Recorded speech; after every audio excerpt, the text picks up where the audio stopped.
to our second Creative Close-Up event. Nafisa is the author of How to Make Money, an honest guide to starting and building a six-figure successful business, published by Harper Collins. The Forbes 30 Under 30 honoree has been at the helm of Amaliah for 8 years, building it into a media powerhouse for Muslim women. Amaliah reaches an audience of millions each month. Nafisa's work and ideas have gained widespread recognition. Nafisa, welcome. Croeso I Gymru, welcome to Wales. Assalamu alaikum everyone, thank you for having me. Have you had Welsh cakes before? I haven't. Okay, well, it's your lucky day. Do you want to have a try now? Okay, go on. You have this one. You can't have a London and Wales without having a Welsh cake. Give it a rating out of 10. It's like scone meets pancake. Yeah. So they're right.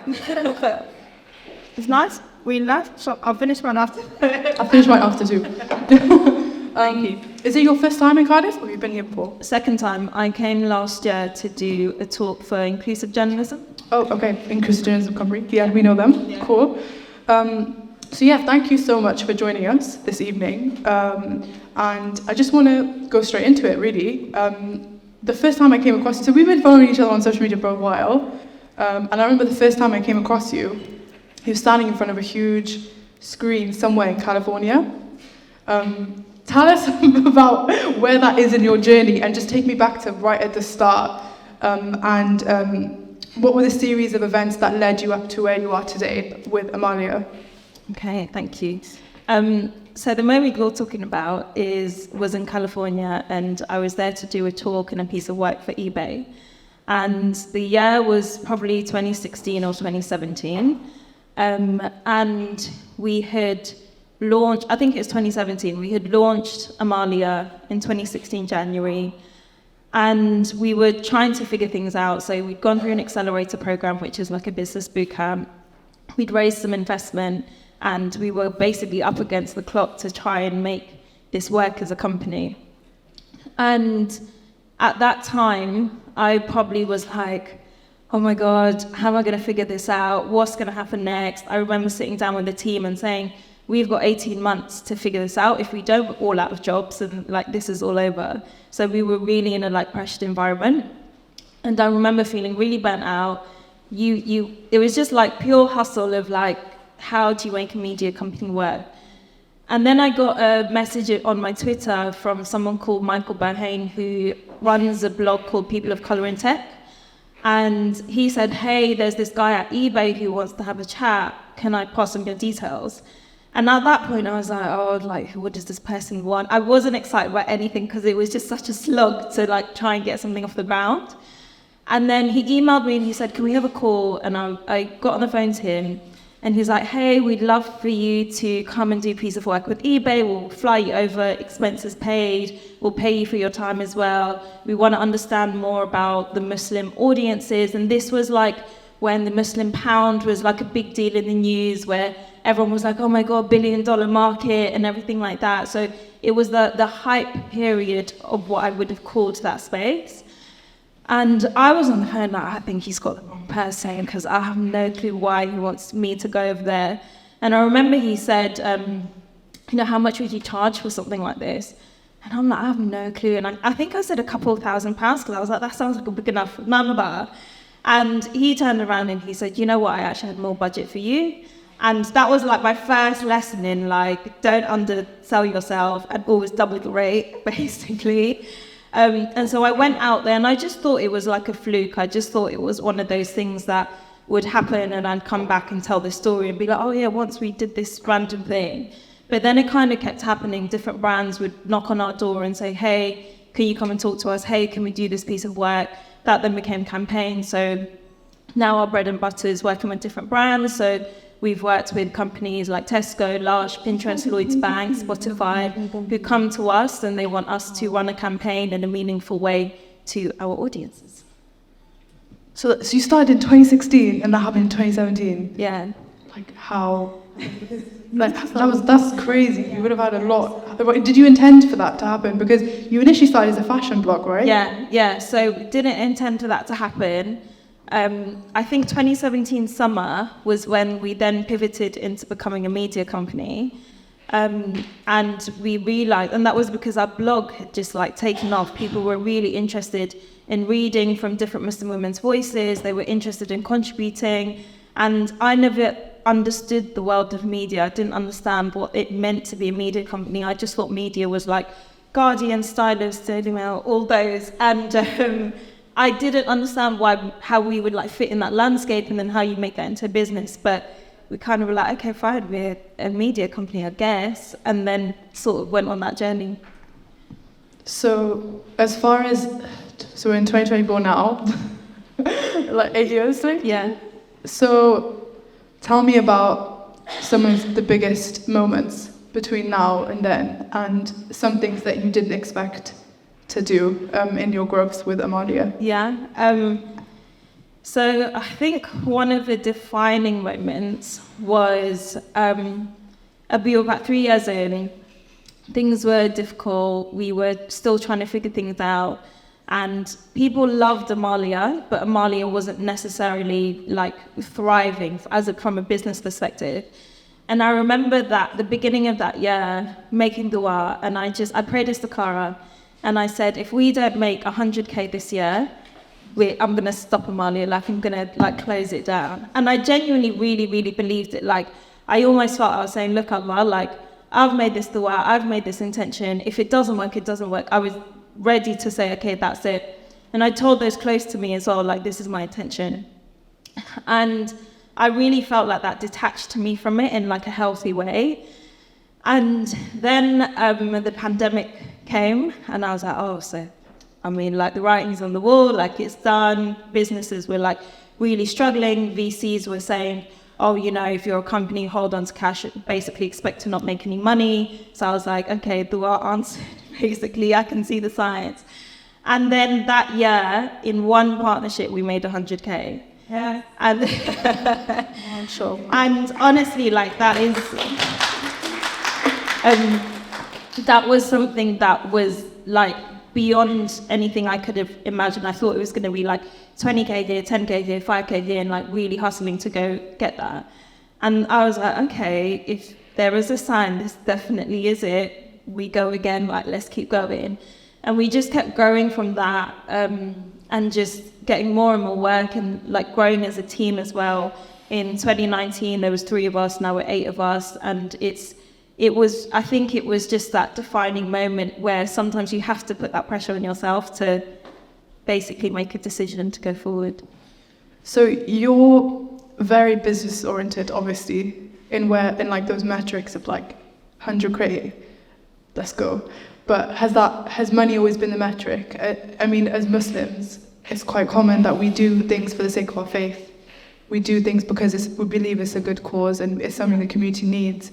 But tell me about that relationship between business and that faith aspect of goodwill. Yeah, so in my book, I write a chapter called Values, Faith in Capitalism. And it's basically the chapter which is like my conscience on this whole topic of like commercial sustainability as an organization versus doing something for a community.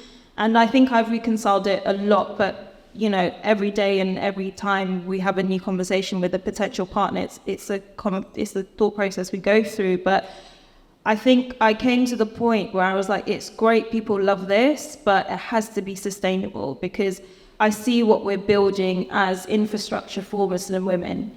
And for infrastructure to exist, it has to be funded, it has to be resourced. The people who are putting on events, the people who are working with the team, they need to be paid, you know? And I think for me, I kind of see it as a spectrum of like trying to find good money. There's not a lot of good money out there, which is what I came to the realization. So it's more about, for me, thinking of money as a spectrum of, at one end, you've got money that is in absolute direct opposition to your values. So for us, that is like Met Police, counter-terrorism funding, money from the army, who all have a lot of money to throw at communities like us for obvious reasons. And then at the other end, you have good money, which is communities that enhance, organizations that enhance your values, money that you can take that really helps your cause. Majority of money sits in the murky middle area, and it's all quite grey and things like that. And one of the things I talk about in my book is going through sort of the thought process of how do you judge something to be good money? Is it that you actually take money and you do good stuff with it? Or does everything that comes in have to be clean, ethical money, which I personally don't think is a sustainable business route? That sounds like also quite like a fiqh issue. Like, do you, like, in a fiqh issue, yeah. like, so in moments like that, is there like someone, a scholar that you go to, or like, how do you tackle, because I'm pretty sure that money aspect of like good money versus bad money is not the only faith-binding decision that you have to make. How do you navigate decisions like that? So interestingly, from a fiqh perspective, and anyone correct me if I'm wrong, the Sharia doesn't actually interrogate the source of the funds. So there's a difference between something being Sharia compliant and something being morally sound. And so often what we're dealing with is it morally sound to take this money, right? There is actually a lot of money that we could take, but whether it's morally sound is a different conversation. And that's when I would go and speak to people who are focused in activist spaces and circles, because I think that's where you have to have honesty. I always find if I'm embarrassed to tell certain people that we're working on this campaign or this project, that's probably my conscience telling me you should be doing it. So I think just having that self-honesty, being prepared to ask people in your circles, and also having a sense of like, there is some stuff we are going to do because of the money. There's no like for the great good, for the culture, for none of that. And I think the worst place to be is when you take on money, but you convince yourself that it's for the culture, for the community. So it's a constant like tug of war of those conversations. Yeah, I like that answer, because I think that it's much more realistic to say that this is an everyday thing that you have, an everyday intention that you have to renew, because it's not just like, okay, that's it, this is my intention for the whole projection of like this business. But just taking a step back, obviously in your early days, like how is it that someone, and I'm just talking specifically in the context of a Muslim woman, just goes from like their everyday life to, hey, let's go make 100K. Like, what kind of person do you have to be? Like, did you do a degree in business? Was it always your intention to start a business? Or was it something that you kind of fell into? So my degree was in natural sciences, so very far from anything to do with business.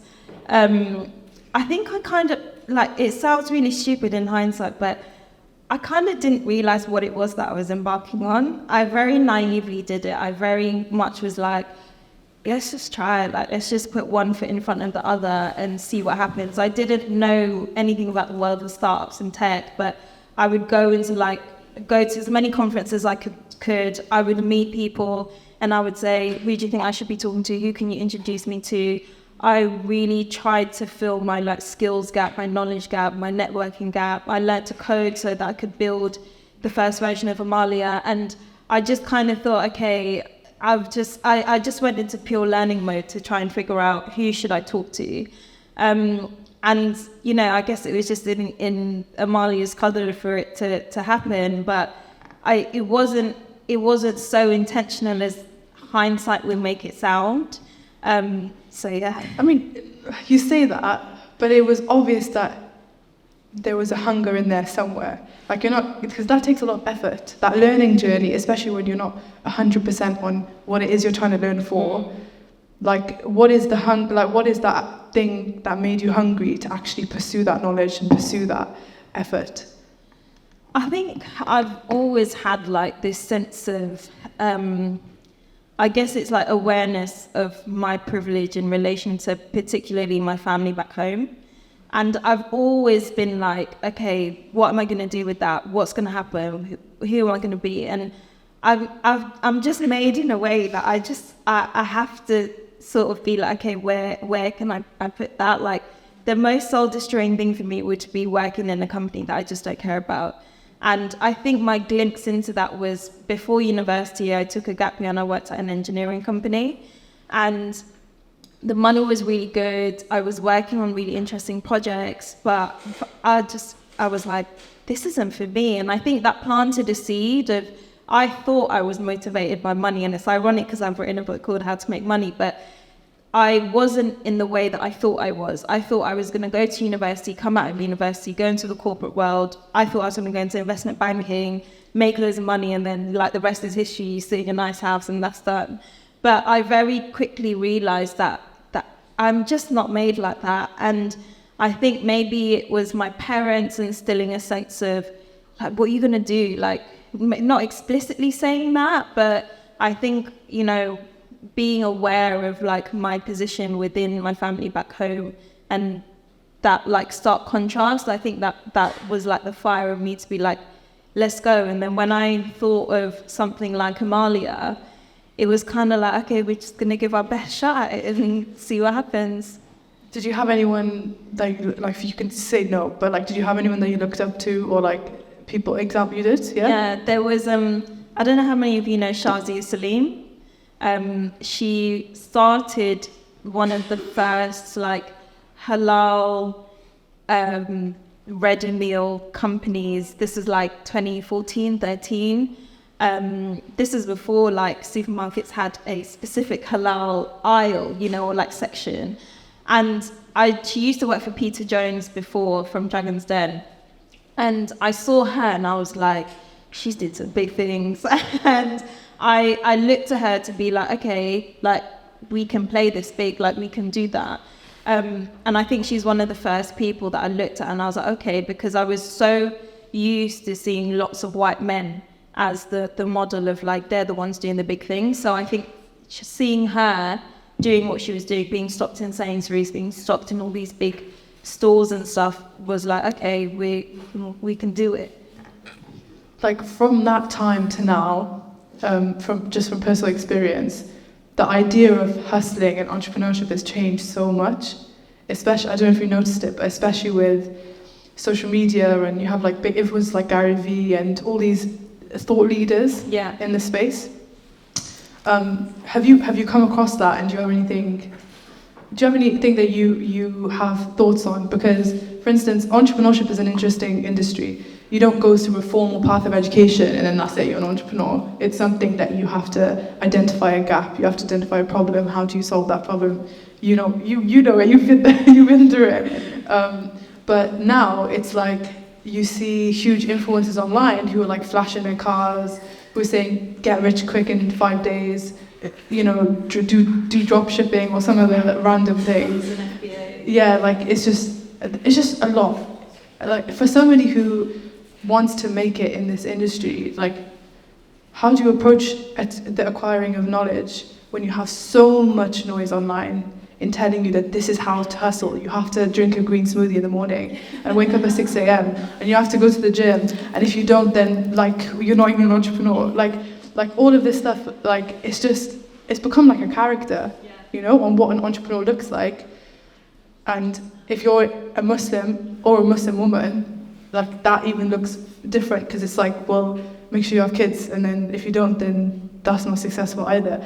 So it's like, how, as somebody that is in the industry and is hustling in your own right every day, what's your thought on that industry and kind of this attitude towards entrepreneurship now? Do you agree with it? Do you think it's like a good start for people, or do you think like, no, it's like totally unrealistic and glamorized? I think there's two sides. I think there's a side that social media has made it a lot more accessible as an idea to be able to start. Like if you go on TikTok, for example, like the amount of amazing Muslim businesses that have gone from zero to like actually carving out a business for themselves, I think is really amazing, and that definitely has been a byproduct of the accessibility.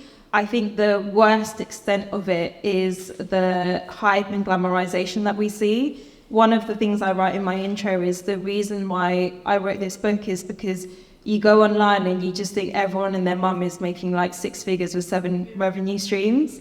And that is like the glamorization of hype culture. And I interviewed quite a few founders in the book, and my prerequisite for them was they have to have had made at least 100K as a business. And majority of the founders, if not all, have way surpassed 100K. But I wanted there to be some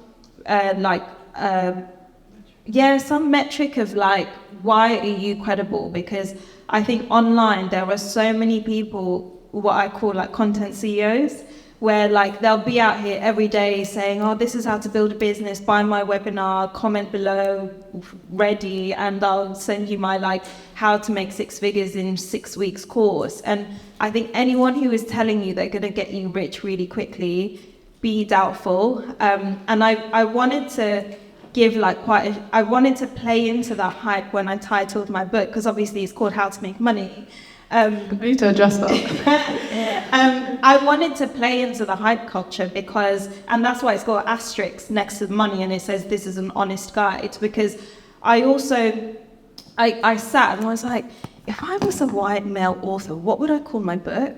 And I thought I'd call it How to Make Money. And then I thought, okay, how do I like play to the hype culture? But then once you open the book, you will find that this book is nowhere near a easy 6-week guide of this is how you make money. In fact, it says like, you might not make it. Like, that's on you. The book is just a genuinely honest guide that talks to loads of different founders about how they did it and what was important to them and their journey, and Amaliah's too. And nowhere in the book will it say, you know, do this, and you can be like us and you can be like that person. So I think it's really important to always question the people that are telling you that they're going to make you rich and you can have a side hustle in 6 weeks. Like, what are their credentials? And it's probably not true.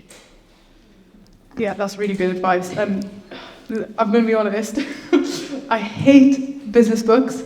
Like, I only recently got into it because I have huge knowledge gaps that only business books give me. I remember when your book came out, I pre-ordered it straight away because I was like, oh, if it's from Nafisa, then it's going to be legit. But I hate the title. Like, I love that. Like the title was just like, it was like cringe, and then I was like, wait, I'm just going to wait until I get to the truth behind the how to make money element here. But genuinely, it's very accessible, and I found it really interesting that you took the approach of interviewing other founders near to you, actually. Like, you had the founder of Chicken Cottage in there. Like, never expected that. Founder of Captain Conan. And like, really people I would never come across. Not people in like, I don't know, like in America, who you typically, you know, Silicon Valley type founders, which most people want to hear from. But it was actually really nice and grounding to hear from people who are more local, who it just applied. I just felt like it was more relatable in that way, and so I think that was really good for you to do that. But I just wanted to go on to staying grounded. So, as you mentioned, there's been a lot of growth, quite a lot of, well, not quick growth, but you know, it's elevated. It's still going. Like, you were just talking to me before about Ramadan and how you've got a lot coming up. But amongst all of this noise, especially with brands, because working with brands are not easy, you know, there's a kind of a agenda that they have that you kind of have to meet as well. But how do you manage work-life balance? Is that even a thing in your life? Like, is it, and especially as a Muslim, because obviously in Islam we're taught that this life isn't it isn't final. We don't work for this life; it's for the next. So how do you manage as an entrepreneur? How do you manage work-life balance? I think so. My thoughts around work-life balance have changed a lot over the years, and I've come to see work-life balance as something that is a privilege. And I say that because I think from a business perspective, you get work-life balance because your business is making money, because you can hire really great people. And I also say that because I often meet founders and people running companies, and they're companies of one, they're one person, and it's a recipe for burnout. And the only way to go beyond that is to increase the company in terms of its size and things like that. I think also I'm in a position where I don't have dependents, I don't have any caregiving responsibilities. I think the best person to ask about work-life balance is like a mother of 3 kids, because we've also got mothers in us. There you go, ask your after. Because we've got mums in our team as well, and honestly, they're like powerhouses. They're like, oh yeah, I'm just going to bring Fajr, do the school drop, and then come back and then work and da da da da. And I'm there moaning about like, oh, my sleep wasn't that great, but I was like, you know. And so I think what I've come to understand is like, when you're running a business, I don't want this to sound toxic, but there is going to be a window of time where you're not going to have a lot of balance, because you are up against the clock in trying to make a business work. You are up against the clock in trying to make that first 100K and trying to do that. And I have been through many burnout cycles, and only now can I really like see it coming, or can I do something about it, because we have a team. And it's very difficult when you see people who are heading to burnout, who are in their early stages, to advise them otherwise. Because if I didn't, your business is so reliant on your personal effort. That's true. I'm just like taking that in because like you recently said everything that I've been going through too. But I think one thing around work-life balance is also that time for Allah. So how do you navigate that? Because if so much of your time is given to the people, where is your time with your faith and relationship with Allah? Yeah, I think to your point that you said earlier about being Muslims and, you know, we know this life isn't it for us. I think you have to have a healthy level of detachment between you and your ambition, because we are souls before we are ambitious people. And so that is like the core reason why we're here. That is what we're trying to work towards. Every day we're trying to journey closer to Allah. And I think for me, the surah that has been like my guiding light throughout Amaliah has been in Surah Balak, and it's the second and third verse, and I'm paraphrasing, but it basically says, and if you were to fear Allah, He will be sufficient for you, and He will provide from sources that you cannot imagine. And so sometimes when I find myself in a state where I just think, oh, it's all on me, like doing this work, it's all on our team, or like all these other deals are closed, blah, blah, blah, this, that, another, I remind myself that like the outcome is already written. Like regardless of what you do or don't do, the outcome has already been written. You have to detach yourself from understanding that you're not actually doing that much of it. Like it's written, and you have to be able to have that reliance of Allah of, you know, I'm gonna put my effort in, but ultimately it can't be so consuming that it takes you away from your primary obligation to Allah, and also to whatever other obligations you have in your life. So is Amaliah, your current team, is it mainly made up of Muslim women? So you kind of have already established, I'm guessing, a culture that is like group. And I think that's one of the really important things about Muslim businesses and starting that, because a lot of people don't understand how difficult it is when you're working for somebody that doesn't understand your 5 prayers and how work has to go around that. So yeah, I mean, do you have any little work culture quirks that I guess they may not exist in other organizations? I guess, so like every Ramadan, we always ask the team where they would like Mali to give their zakat to. So every team member gets to nominate like the organization or initiative that they want. Usually in the last 10 days of Ramadan is like, we try and maximize your Ramadan, have whatever schedule you want. Some people in our team are like, I want to start really early, finish early. Others, like me, are like, I need my sleep and then I'll start work. And that flexibility, I think, I hear from other people, and they're like, how do I ask my boss if I can just start an hour later, or I can't come into the office? So that's something that's like a given. And then usually in the last 10 days, we try to basically not talk to each other, so we can like be in whatever routine and make the most of it. And I think a lot of it is the small things. Like whenever I interview for new roles at Amaliah, in the interview, I will always ask the person, how do you say your name? And the amount of times people go, oh, it's Nafisa, but you can call me Naf, or like whatever you want.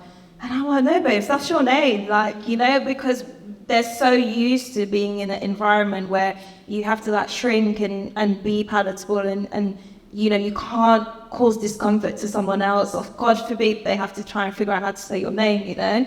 And I think it's those little things that often people who have worked at Amaliah and then go on to work in non-Muslim environments are like, it's the daily, like, I can come on a call and say assalamu alaikum. It's the daily, like, you know, I can, like, janazas, being able to say, oh, I'm going to pray for a janaza. I remember once I had a meeting and I had to go to a janaza and I didn't know this person very well. And I messaged the person, I said, I'm really sorry, I can't make it, I have to go to a funeral. And they're like, I'm so sorry for your loss. And I was like, how do I explain to this person that I don't actually know this person, but we're like obliged to go to janazas? So there's like I think there's a lot of things within Muslim companies that are norms that are within a non-Muslim company are, like, there's so many things that are just baked in, you know, because you are just existing as a Muslim woman rather than existing as an employee who happens to be Muslim. I think that's something that is so easy to take for granted when you are in that space, because like you start off with like, oh, I've got one, and then you end up going into like 5, because it's crazy. It's crazy how so many little things contribute to your daily identity and just like your experience as a Muslim in daily life. Can I just add something really quickly? Yeah, go for it. Al-Maghrib, if anyone does their courses, is doing a course at the moment called All About Death. And one of the things that Arisa talks about is how a long time ago he translated, I think it was called the Treaty of Business. And it's a whole, he doesn't talk about the treaty too much, but he says in it there's like different reasons why Muslims should start businesses.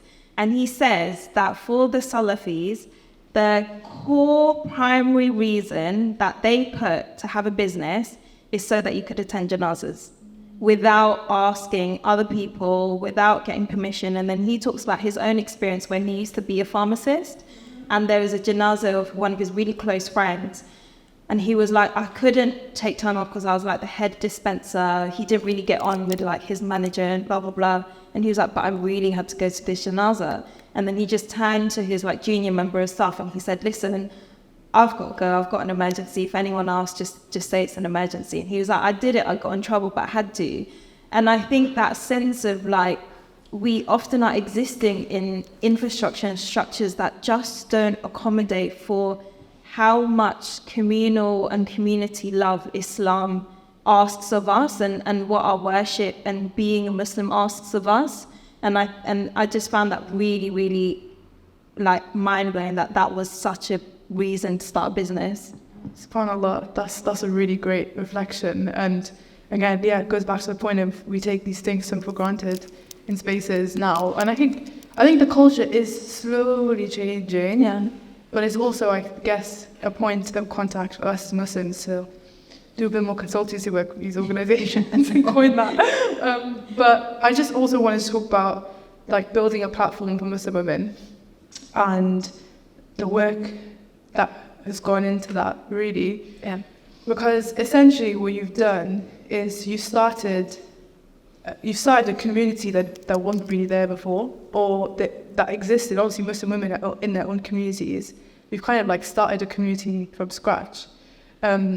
What's been the biggest challenge of that process, really?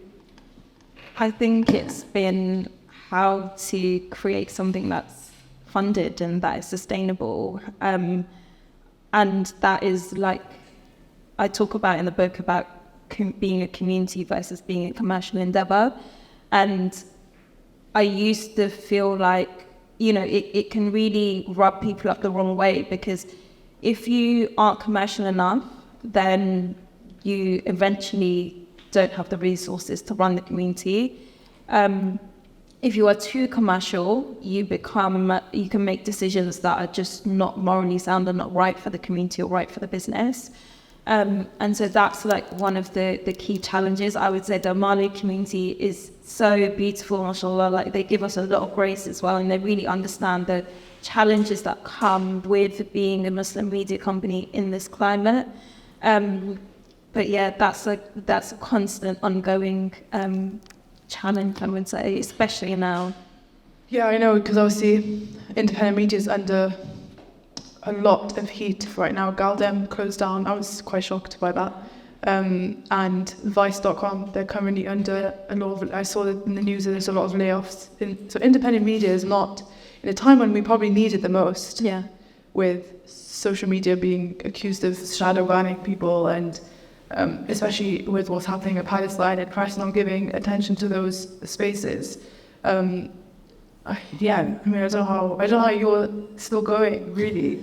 like it's a kind of it's like from a mum's glass. So I would seriously, I think that is what it is. Like the energy, the fuel is the glass, because it's like, it's not easy to survive right now as an independent media organization or to grow. But on that, as far as the pressures, do you feel like you kind of have a pressure to get it right from inside the community? Because in Muslim community, we are vocal. Anyone slips up or does something, if you're especially in an influencer position or as an organization and you're not doing something right, you're going to Muslim Twitter is going to have your neck, like for real. So tell me about navigating the pressure to kind of meet the expectations of the Muslim community, really, as one of the only spaces doing what you're doing in the UK. Again, do you know, honestly, the Amaliah community genuinely gives us so much grace, and I feel like if they see us not showing up in the way that they expect, if they see us not doing something right, often they will come privately and they will say, hey, I was just wondering if blah, blah, blah. Hey, I was just wondering if you could da, da, da. And I really, really value that, because it's like being able to hold us to account, but in a way that encourages us to move closer to what they may think we should be doing. I actually feel the pressure most in closed-door conversations when we're working with brands, when we're put in certain rooms, and, our seat at that table is us suddenly representing the whole of Muslims. So what you say is really important. And I kind of have come to the point where my philosophy of when you get a seat at the table in a room where you're expected to be the voice for all these Muslims, my thinking is that I am there to create the most discomfort, and I don't care if I'm invited back. And that might not be a popular thing, because some people might say, oh, but if you had a longer term approach, or you kept being invited to the room and blah, blah, blah, and you can make change and work within the system. I just know that my mode of operating is not working within the system. And I learned that from one of my friends who is an incredible activist. He's done incredible work, and I'm talking dealing with Guantanamo Bay survivors and people who've gone through that system. And I remember when I wrote the essay, and it's not about the broker, there was an event at Parliament, and they were like, oh, could you come and do a talk and to read some of the book? And I was like, oh, really, I'm going to go to Parliament, what am I going to do in there? And I messaged him and I said, look, there's this event, they've asked me to speak, do you think I should go? I feel a bit not right with it. And if no one can read between the lines, obviously, because the government is crap, that's why I wouldn't go. And he just said, go in there and create the most discomfort you can, be a thorn in their backside. And so then I chose the part of my essay which talked about Sergeant Javed and the government, and how they rent out Muslim identities to be able to enact policies that then are really harmful for us. And he really shaped my perspective on how to show up in a room that might feel like a filthy room, and what to do. And so more than anything, to be honest, for my own conscience, I'm always okay, what can I do? More recently, on podcasts and talks, I'm how can I bring up Gaza? How can I bring up Palestine? How can I say something? And I have found that, sometimes it means you never get an invite back, but, I think it's a necessary thing to do to make sure that you don't betray your sense of values, and kind of kid yourself that you're doing the right work. And again, people have different modes of operating, and some people are on the longer sort of, I'm going to make change over a longer period of time. I believe some people are doing great and working within the system, but I just don't think it's for me. And more recently, has been what's happening in Palestine affected your relationship with brands? Or has it been fairly okay? I think we've probably lost about 200K wow. Minimum. Some of them have been overtly to us. I was in a meeting 2 weeks ago, and a brand explicitly said, we can't work with you because of your pro-Palestine solidarity. And that is a really heavy thing to bear, but comes back to the surah, Allah provides from sources you can't imagine. So you have to be able to say, do you know what? It is ultimately, it's not with these people, it is with Allah. And it's a very, very difficult time across the board. Like, people are questioning their jobs, people are questioning like everything, you know. But I think that is a good sign. And I think for us, you know, we are more than our ambition. We are here as Muslims first and foremost. So yeah, keep us in your du'as. Wow, that's 200k is not a small number either. And I wonder if, was it like expected? Were there? No, it wasn't, because you said you take from people who have good money, or like people who have good values, I guess. Yeah. So that's quite shocking. The thing is, we were speaking to them since October. We were going back and forth, and actually in December they said to us, "Oh, you know," we addressed the elephant in the room, and they said, "Oh, do you think it would be taken wrong from your audience if we were to do a campaign? Like, is it insensitive?" And I said no, because this particular campaign was around education.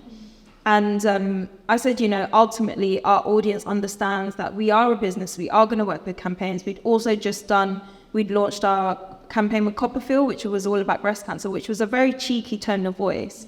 And I said, our audience understands that one of the reasons we exist is we speak to the many different experiences, not just us as political individuals. And so it had been addressed. They obviously knew we were pro-Palestine because that was back in December, right?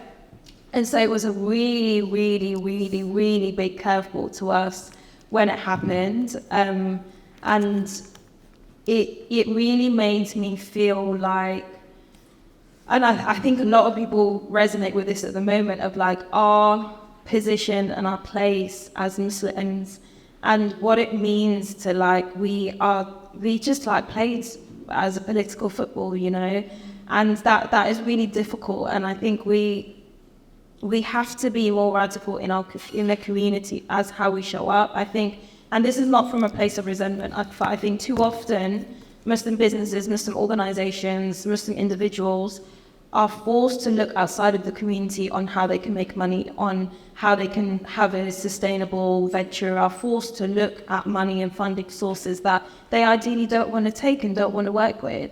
And I think as a community, we have to do better in being able to support infrastructure and being able to say, do you know what, we're going to back our own, we're going to make our own economy, we're going to make our own businesses thrive. And I don't say that from a place of resentment. I say that more as a reflection point of how do we move forward, given that, you know, the veil has lifted is what it feels.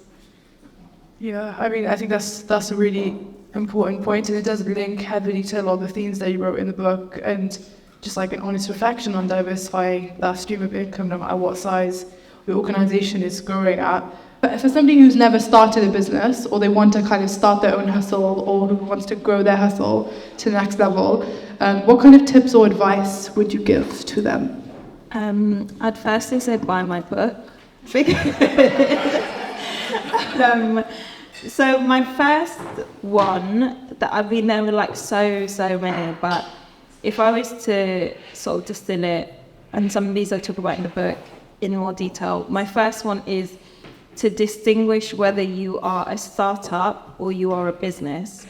And this might just sound like words, but I think a lot of businesses die because they think they're a startup, and a lot of startups die because they think they're a business.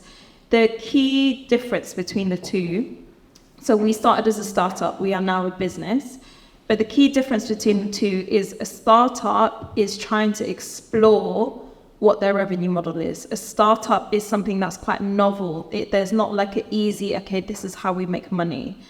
A business is something that is executing on a business model that exists. So for example, if you're opening a hairdresser, you know how you're going to make your money. You've got to get clients in through the door, cut their hair, make money off that, at least be profitable enough for you to pay lawyers, pay your rent, blah, blah, blah. A startup would be, I'm going to create an app that matchmakes hairdressers and people with whatever they want to get done to their hair, right? You're trying to figure out, okay, am I going to make money by advertising? Am I going to make money by charging the hairdresser to like put a listing fee? Am I going to take transactions? Like, you're exploring how you make that work and how you make money. And I think often people start a business thinking they're a startup and spend too long not trying to make money. And then eventually, if you do that for too long, you're very likely to burn out. You're very likely to be like, this ain't working. And then it basically brings a close what was actually a business. But I do go into this in more detail in the book. And then the second one I would say is product market fit, which is something I talk about as well, is what is the make or break of a business working. And product market fit, in the most simplest terms, is understanding exactly who is going to pay you within whatever you're selling, whatever you're making, whatever you're doing within this business. And to break it down even further, what you're doing is, you're figuring out who is going to pay me, right? So, for example, you make children's books, I don't know, yes, children's books that are inclusive of Muslim kids, right? You're thinking, who's going to pay me? Okay, it's going to be Muslim parents, right? Your second thing you're trying to figure out is, can I find enough of those people time and time and time again to actually make it into a business? And then your third thing is then, can I figure out how to get good enough to keep doing this in a scalable way and in a profitable way, right? Because there's also companies like, for example, say, take Twitter, now X, who have scaled hugely but are not profitable. And that's been like their constant existential issue of what happens to Twitter, what will happen, why it went to Elon Musk. And so thinking about like really, really drilling in, how am I going to make money to make this sustainable, to make this be able to go beyond it being a business of one and be able to become something. And then if you have a business, I would really, really, really encourage setting that money goal, especially because we're only in February, setting that money goal this year and make it a bigger number than you've ever made in your business. And what it does is it really focuses you. Suddenly, it wasn't that we did anything different. We just stopped doing a lot of things and started doing more of the stuff that was working. And so I think a money goal really, really, really forces you to figure out and also be honest with yourself and like, how much money do I want? How much money do I need? What actually is a number that means that I can keep doing this? You know, what are the responsibilities I have? What are the things that come out of my bank account that I need to be able to account for, and like really being honest with the state of your business and how you can move forward. Those were the three that I would. Okay, they're great, they're amazing. Thank you so much for sharing those. So we're going to go on to our Q&A section. Just launching off of what you just said now about knowing the difference between being a startup and being a business. I know recently you've been having a conversation around how tech founders from our backgrounds don't have the luxury of not being profitable from the get-go. So for a female tech founder in tech, can you still class yourself as a startup then if you're trying to be profitable out the gate? Yes, being a startup is not dependent on whether you're profitable or not. So like a really great example is MailChimp. MailChimp are someone who bootstrapped themselves. MailChimp is like a newsletter software. And one of the things they did is MailChimp, and also look at Calendly, they bootstrapped themselves. And their thing was, we are going to build this and we are going to prioritize making money. And this is where I think one of the misconceptions with startups comes, is that, and it comes because like back in 2015, 2016, profitability wasn't a conversation VCs and tech investors were having. It's why the likes of Twitter have existed, because it was all about how do you scale? How do you just get the biggest number you can in terms of users and customers and things like that. And that's a very specific way of building a business. But majority of your businesses aren't going to be that. And that's okay. And that's why I do interview Uncle Khalid from Chicken Cottage, because he's a prime example of someone who started out with a business and said, this needs to make money, this needs to make money in order to scale. And the best position for a startup to raise money is if they are profitable, if they are making money, to be able to go to investor and say, this is our reoccurring revenue, this is how much we make. It also helps your valuations hugely when you're raising money. And so if you are a startup, you absolutely focus on profitability, focus on how do I really capture the value from the market that we're in, because ultimately you're creating your own moat and you're creating your own defensibility against, a very difficult, challenging market. I'm going to be really cheeky and ask a second question. How did you navigate as a woman of colour the investment aspect of when you first started? So I think for us, one of the things was going through the accelerator we went through called Ignite was life-changing for us, because the nature of the accelerator is they put you in front of investors very early on. So every Wednesday we'd be put in a room like this, and you had to speed network. You had to sit in front of investors. You got 10 minutes. You would have to pitch, right? And we were very aware that we were pitching to people who didn't understand what we were doing, to the point where I remember there was this guy, and he was he seemed quite jaded as an investor, and he sat across us. And remember, I was with my co-founder. She's Muslim, hijabi. She was pregnant at the time, very visibly pregnant as well. So they're looking at us like, one investor even said, so this is a hobby, right? And you're like, what? And there's this guy, and he's like, oh yeah, I missed out investing in Deliveroo, and every time a Deliveroo flyer comes in, my kids always take the mick out of me. And I slid our business card over and I said, don't miss out on us. And then he turned around, he went, I won't be needing that. And I was like, okay. So it was honestly, it made my skin so thick, and you had to be resilient. I think that's what built my hustle of being like, listen, there's people going to say no. And I think the defining point was, I talk about it in the book, Gabby Kahane. He was one of the mentors in the program, and he sat in front of us and he went, you two are going to raise money. And we were like, yeah. And he was like, you're going to be going in front of people who have never seen and spoken to people that look like you. And he said, you better know your numbers inside out. And he was someone who made me really understand the thought of I have to be prepared. In every room I walk in every place I walk in, I have to be prepared. I talk in the book about how you always have to have a deck ready if you are someone who is going to exist in this space. You have to be able to sell. And I have a chapter called How to Get Really Good at Sales, because I think it's something a lot of people shy away from, but it is the life and blood of starting a business and making it work. Assalamu alaikum. Great talk, thank you. I wanted to ask about imposter syndrome. Have you struggled with it, and do you have any advice? The reason why there's a author in this corner is because there's a chapter called The Myth of Imposter Syndrome. And I clearly have a lot to say because I have a chapter on it, but I'll try and condense it. What I now know is that what I felt then wasn't imposter syndrome. And to your question about how do you deal with investors and that whole space, it was racism, it was Islamophobia, it was microaggressions. And I think I call it the myth of imposter syndrome because I think especially as women of colour, we often are existing in spaces where we are treated as imposters. And we think there is something wrong with us. We think there is something wrong in the way we are showing up in the world. There is something wrong with our confidence. There is something wrong with our skill set. We aren't competent enough. And all those feelings that I felt sitting in front of those investors, I was like, this is imposter syndrome.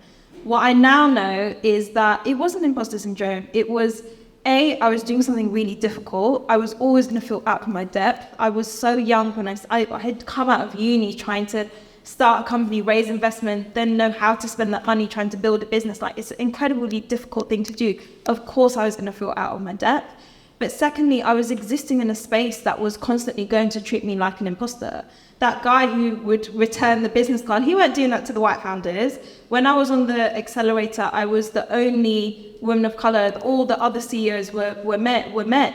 And I was constantly reminded that I was existing as an imposter. So of course I was existing like, maybe I'm just lucky to be here. Like maybe I haven't earned my place. Maybe I am here as the token brown woman. Maybe I am here as da.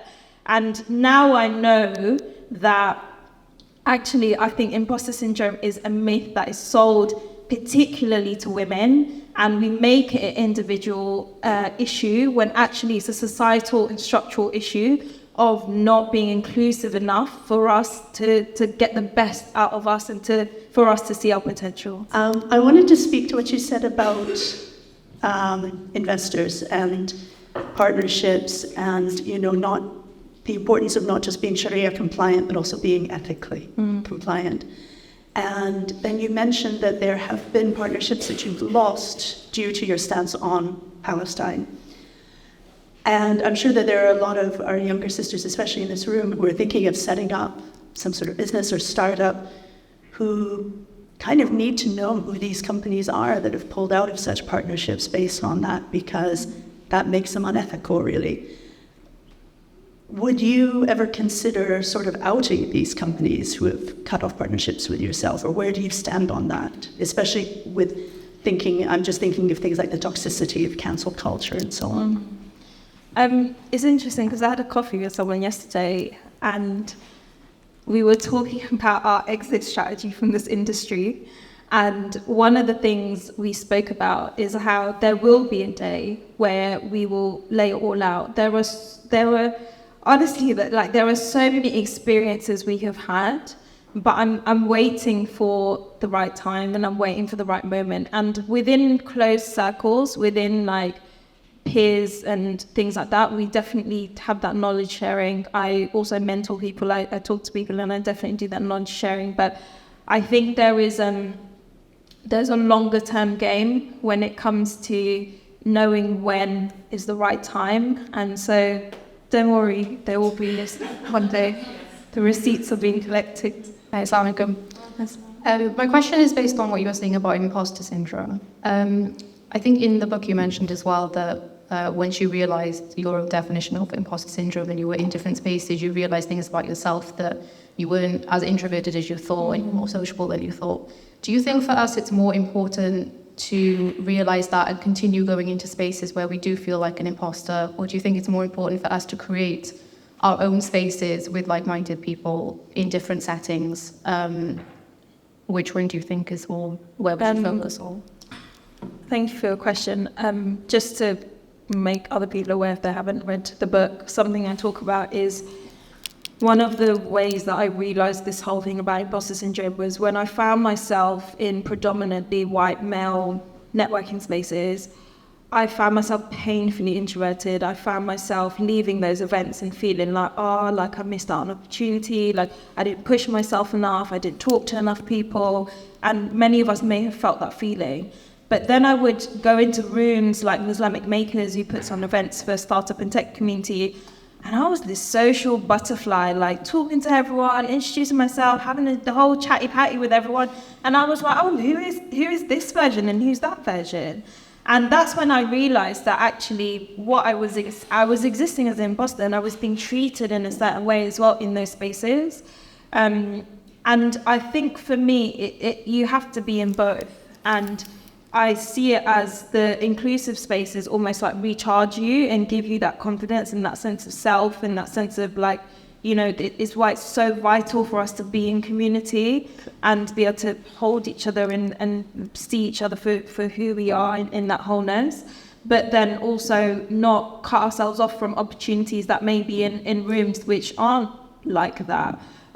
Or rooms where we can make a difference to something else or to someone else or a project or things like that. So I think both are necessary, and I think that's why events like this and what the team are doing are really important and should really be supported, because they are creating necessary infrastructure. So please buy a hoodie as well at the end of it.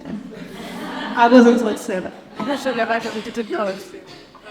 Thank you. So my other question is, when we hear about people who are successful in business and the story of the entrepreneur, we always hear about a part of their story is always a struggle period.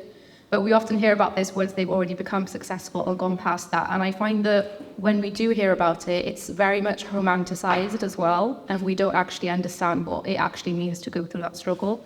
So what I want to ask is, have you had a struggle period like that? And what do you find, what does that practically look like day to day going through that struggle? And what advice would you give to overcome that period and continue? Yeah, God, me and the struggle period are best friends. Like all that point that I got to where I was like, listen, if we didn't make this year, we're closing. That was after being in a long struggle period and being like, I don't want to feel resentful of the community, because I think what is really easy to do when you're building for a community is if you're burnt out, if you're tired, if you're not making money, if you can't pay your bills, you're like, I do all of this stuff for the community and it doesn't this. It's not their fault. You have built that relationship. You have built that thing. And I didn't want to get into a place where I felt that resentment. And that's why I set myself that goal to be like, listen, this is on me. Like, this is on me being able to sort that out. And I think practically the struggle period looks like my mental health, my physical health, my well-being, what I ate was crap. I was never working out. I was like so consumed in, I was miserable. Like I was miserable, like day-to-day life felt miserable.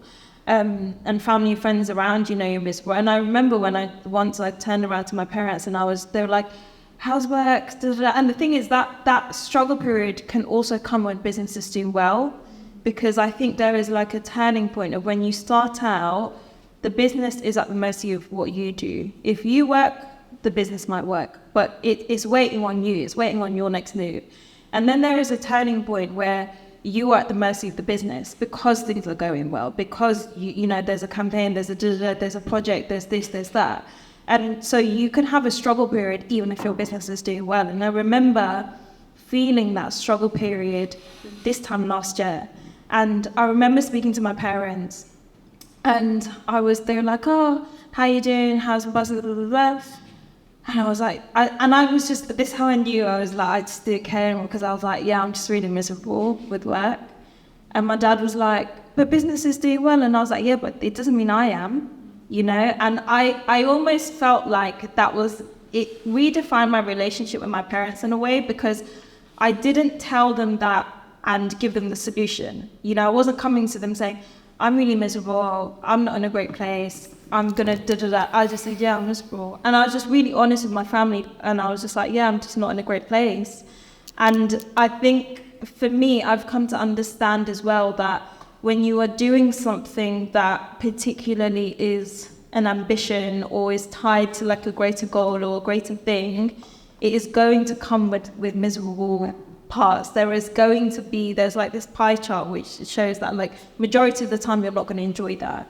And I think I've got better at just being like, this is just the season. This is just the season to get to the other side, right? And I often think, what's the other side of this? Like, what's the other side of being really busy and having loads on and feeling really stretched and feeling burnt out? The other side of it is not doing this, right? And I'd rather this side than that side. So I find I do it myself. I think I will keep finding myself in seasons of struggle, and that I just become a bit more resilient every time that I enter one. Well, I think similar to you, I did medical science at uni, and then straight after uni realised this is not for me, and moved to London about 7 years ago, not knowing what I'm going to do. Told my parents I was doing science, but I started afresh, and so I've been in the ad tech industry for 7 years now. Love it. I'm so grateful I made that decision. I think there's like two parts of my question. One is I still struggle with the fact that I live in London and I don't see people like me in the industry, and how do you think you can encourage that more? I go to networking events with being in an ad tech, a global ad tech agency now, and I feel very awkward. Don't know how to talk to people. It's also like in London, there's a massive drinking culture. I usually leave events early, so that's one problem that I've never really got over. And the second part is I'm really, really grateful, alhamdulillah, that I've been able to climb this ladder, but I never wanted to turn the corporate wheel. So I've got to a point now where I've spoken to Mari about this before. I want to start my own. So I started off as a programmatic trader, an ad trader. And I want to start my own agency or something freelance or even teach people how to do that. But I'm either going through burnout, being in London, don't have the time, or there's no motivation around me. So I don't see many people. I don't know where the spaces I could go to like have that encouragement. I know London is the place to be for networking, but I almost don't know who to reach out to, if that makes sense. So I guess, yeah, 2 questions, like the space, and then the second bit about business is like, how do you even start networking? Thank you for your question. I know it's really hard and horrible in a lot of industries, and very lonely. I think the both parts comes back to community. I would definitely look at Islamic makers. They have a tech fest coming up in June as well, and they have a Slack community as well where you can connect with others. That will then open the door to lots of different communities. There's Dean developers as well. There are quite a few of tech and like startup communities in London, and those two will like open your door. I also think like build your tribe, go on LinkedIn, find people and saying, hey, like, do you want to do a coffee? You'd be surprised how many people are like open to saying yes. Go to the Islamic makers events and network in a better place. I think with the your first question of struggling with it, honestly, I don't have answers because I've tapped out of it because I struggle with it so much. And I feel in a privileged position to tap in and out of it because obviously we still have to be in those spaces because of our work. But I think it comes back to the question here where you have to strengthen yourself with spaces that don't drain you and spaces that are filling you up and not making you feel the way that other spaces do. I think the second one of the things that someone said to me last year when I was really miserable with work was, what radical change are you going to make in your life to change your situation?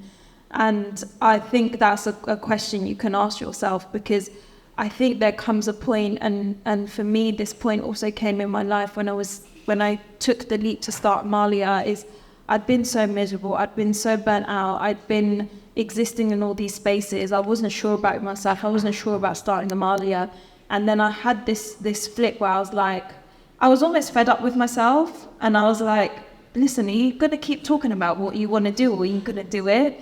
And I think, again, it comes back to the people around you to be that fuel. So I would make it your mission in the next 3 months to like create that tribe and, make the one for it as well, because the people that surround you when you're in a space where you're trying to create something can honestly like make your life unrecognizable and can really, really change like the trajectory of where you go. There are people in your position, and the thing is, they're not so public, right? They're just in companies doing the work. So I would even think about, there's a lot of companies who have like Muslim ERGs, Muslim networks, even thinking about what other agencies, what other companies can you find the Muslim ERG or the Muslim head network person who usually do post on LinkedIn about it and saying, hey, can I come to your events? Can we have a chat? And make that your mission, make your mission to find the tribe of people that are going to fill your cup. Okay, thank you so much. I'm going to just end the event with an extract from your book. It's actually in the conclusion section, so it's quite fitting. Give me a second. While we cannot account for all the roadblocks, the unpredictability, and the pitfalls that may come our way, we can try our best to prepare for them. The best way is to learn to get out of your own way. Until you conquer that, you will stay in the place of fear. You will be your best and do the best by your business when you enter the space of hope, and hope that no matter how hard it gets, you will find the answer. And so if you do fail, the fact that you took a bet on yourself, the fact that you made a decision on hope and pushed yourself to learn all the things you will serve you in all other areas of your life. MashaAllah. That's going to have a round of applause.